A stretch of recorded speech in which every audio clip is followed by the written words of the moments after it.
Hello friends, welcome to my channel. तो आज हम बात करेंगे ये जो वैकेंसीज निकली है office of district and session जज भिवानी में निकली हुई है।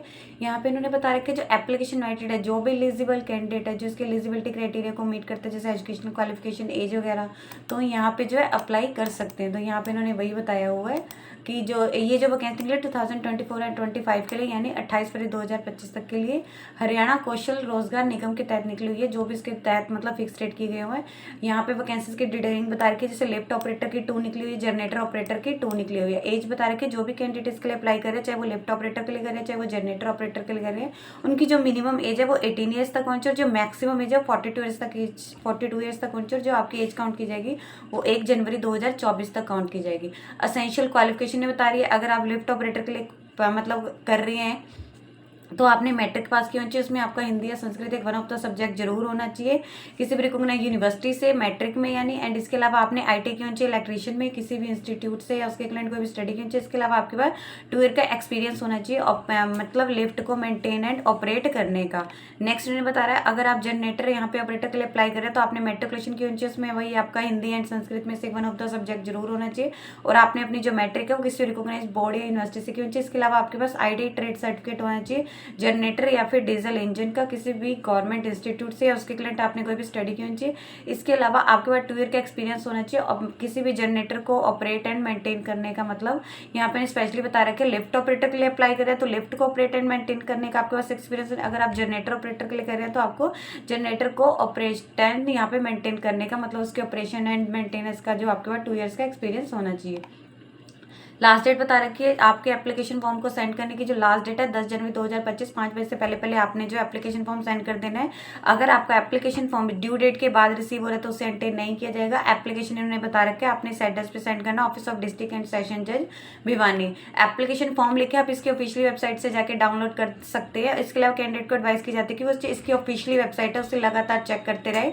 और यहाँ पे इन्हें स्पेशली बता रखे कि आपने एक लेटेस्ट पासपोर्ट साइज फोटो जो है वो किसी भी गेस्टेड ऑफिसर से मतलब जो आप अटेस्टेड करवा के वो आपने अपने एप्लीकेशन फॉर्म पे जो भी वहाँ पे स्पेस दिया होगा वहाँ पे फिक्स करनी है। इसके अलावा जो भी आपका एजुकेशनल डॉक्यूमेंट है, जो भी रेलिवेंट डॉक्यूमेंट की सर्टिफिकेट है वो आप उनकी सेल्फ अटेस्टेड फोटोकॉपीज यानी आपके द्वारा अटेस्टेड हो और जो आपका फोटो है वो किसी गेस्टेड ऑफिसर से अटेस्टेड हो। यहाँ पे स्पेशली बता रखे वो आपने अपने एप्लीकेशन फॉर्म के साथ अटैच करना। अगर आपका एप्लीकेशन फॉर्म इनकम्प्लीट लाइक अगर आपने वहाँ पे फोटो तो लगाई है बट वो किसी गेस्टेड ऑफिसर से अटेस्टेड नहीं है या आपने डॉक्यूमेंट सेंड किए हैं वो सेल्फ अटेस्टेड नहीं है या फिर आपने डॉक्यूमेंट सेंड नहीं किए हैं तो आपका जो एप्लीकेशन फॉर्म है सीधा रिजेक्ट कर दिया जाएगा।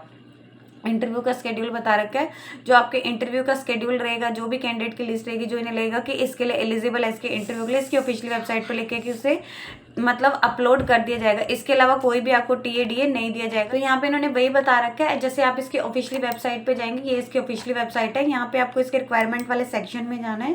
तो यहाँ पे रिक्वायरमेंट सेक्शन में गई, यहाँ पे जैसे बता रखा है पब्लिक नोटिस, यहाँ से आपको पूरा का पूरा नोटिस मिल जाएगा अगर आपको इसके पूरा नोटिफिकेशन रीड करना है। अगर आपको यहाँ पे एप्लीकेशन फॉर्म चाहिए लिफ्ट ऑपरेटर के लिए, जैसे आप अप्लाई करना चाह रहे हैं तो इसका फॉर्म आपको यहाँ से मिल जाएगा।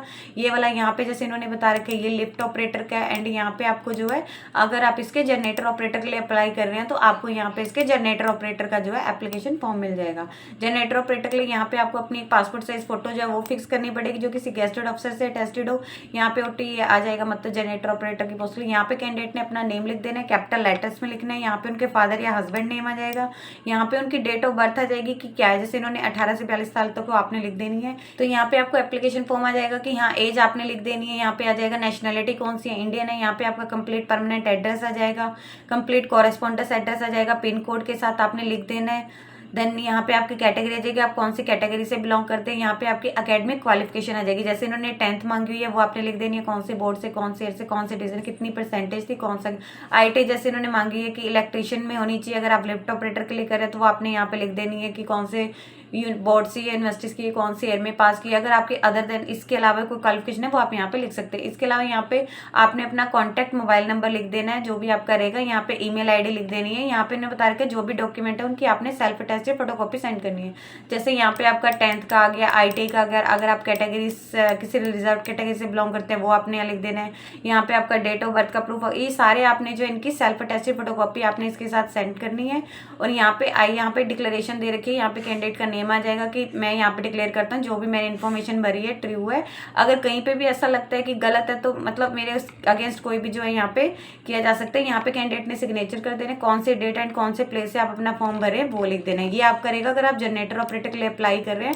अगर आप यहाँ पे लिफ्ट ऑपरेटर के लिए अप्लाई कर रहे हैं तो आपको ये वाला फॉर्म भरना पड़ेगा। यहाँ पे भी सेम आपने अपनी पासपोर्ट साइज फोटो जो है वो फिक्स कर देनी है, सेम वही रहेगा। यहाँ पे कैंडिडेट ने नेम लिख देना, यहाँ father name, date of birth, age आपकी क्या है, कौन सा नेशनैलिटी है, कंप्लीट आ जाएगा, कॉरेस्पॉन्डेंस सेट आ जाएगा, कास्ट आ जाएगी आपकी, यहाँ पे आपकी एकेडमिक क्वालिफिकेशन आ जाएगी, कॉन्टैक्ट नंबर, ईमेल आईडी, ये सारा का सारा सेम वही रहेगा। यहाँ पे आपने अपनी फोटो वगैरह कर देनी है। यहाँ पे जैसे इन्होंने बता रखा था कि आपने अपनी एप्लीकेशन फॉर्म को जो सेंड करने की लास्ट डेट है उससे पहले पहले आपका जो एप्लीकेशन फॉर्म है वो पहुंच जाना चाहिए, ड्यू डेट के बाद नहीं आना चाहिए। जैसे लास्ट डेट इसकी 10 जनवरी 2025 बता रखी है, 2025 तक इसका फॉर्म इस एड्रेस पे पहुंच जाना चाहिए। लास्ट डेट से पहले पहले आपने एक बार चेक कर लेना है कि यहाँ कुछ भी ऐसा तो नहीं है। एज जो 18 से 42 साल के बीच में चाहिए, क्वालिफिकेशन यहाँ पे इन्होंने बता रखी है। इसके अलावा आपने जो है यहाँ पे इसका जो एक्सपीरियंस है वो भी आपने, जैसे इन्होंने एक्सपीरियंस मांगा हुआ है, इसके साथ आपने एक्सपीरियंस की जो है सेल्फ अटेस्टेड फोटोकॉपी भी जो है अटैच करनी है। यहाँ पे अगर आप कुछ और मतलब होगा आपने वो सेंड कर देना है। जैसे आपकी कैटेगरी किसी रिजर्व कैटेगरी से आते हैं तो आपने उससे रिलेटेड डॉक्यूमेंट है वो भी इसके साथ सेंड करना है। यदि आपको इससे रिलेटेड और अधिक जानकारी चाहिए तो आप इसकी ऑफिशियल वेबसाइट पर जाकर चेक कर सकते हैं, जिसका लिंक मैं आपको डिस्क्रिप्शन बॉक्स में डाल दूंगी। यदि आपकी इस वीडियो से रिलेटेड कोई भी क्वेरी है तो आप हमें कमेंट सेक्शन में लिख के बता सकते हैं। वीडियो अच्छी लगी हो तो प्लीज लाइक एंड शेयर। इस तरह के इन्फॉर्मेटिव वीडियोस को देखने के लिए आप हमारे यूट्यूब चैनल को सब्सक्राइब कीजिए।